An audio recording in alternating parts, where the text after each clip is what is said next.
করবো না বলাতে পরে কয় যে না আগের পর্বে আছি আর না বন্ধুরা, আমার প্রিয় ভাই জাহিদ ভাইয়ের সৌজন্যে খাওয়া দাওয়া। জাহিদ ভাই আজকে দাওয়াত করেছেন। আমার হ্যাঁ একদিন ভাই আমার প্রিয় ভাই আমাকে ভুলে নাই।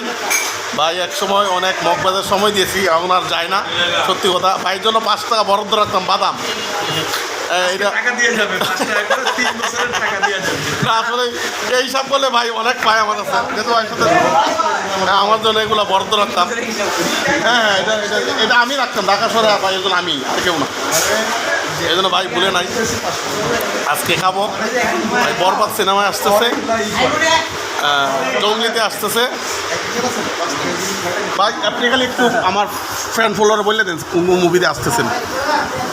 আমার বড় ভাই, না না না হিরাশা লাইনে বড় ভাই, কিন্তু আপনিও হ্যাঁ বড় ভাই থেকে খেয়াল রাখবেন। বড় ভাই যে কথাগুলো বলে শুনেন, লাইক কমেন্ট শেয়ার করবেন। আর আমার 3-4টা সিনেমা আসতেছে, বরবাদ, জঙ্গলি, চক্কর, আরও কী যেনে আসতেছে। আমার জন্য দোয়া করেন, আর আমার জন্য দোয়া তো করবেনই, কিন্তু বড় ভাইয়ের জন্য দোয়া করবেন। আমার ইউটিউব চ্যানেল হিরাশা এন্টারটেনমেন্ট, এগুলো ফলো দিবেন, সাবস্ক্রাইব করবেন, শেয়ার দিবেন, আপনি পাশে থাকবেন। হ্যাঁ ধন্যবাদ ধন্যবাদ। ভালো মানুষ, দোয়া রাখেন। ঈদ ঈদ মোবারক, ঈদ মোবারক সবাইকে, ঈদ মোবারক। আসসালামু আলাইকুম।